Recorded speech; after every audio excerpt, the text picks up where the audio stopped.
কবি কাজী নজরুল ইসলামের লেখা কবিতা পল্লী জননী। এ কি অপরূপ রূপে মা তোমায় হেরিনু পল্লী জননী। ফুলে ও ফসলে কাদা মাটি জলে ঝলমল করে লাবণী। রৌদ্রতপ্ত বৈশাখে তুমি চাতকের সাথে চাহ জল। আম কাঁঠালের মধুর গন্ধে জ্যৈষ্ঠে মাতাও তরুতল। ঝঞ্ঝার সাথে প্রান্তরে মাঠে কভু খেলো লয়ে অশনি। কেতকী কদম জুথিকা কুসুমে বর্ষায় গাথ মালিকা।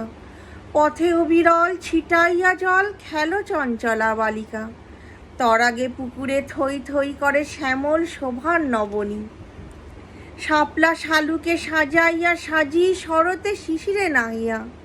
শিউলি ছোপানো শাড়ি পরে ফেরো আগমনী গীত গাহিয়া। অঘ্রাণে মাগো আমন ধানে সুঘ্রাণে ভরে অবনী। শীতের শূন্য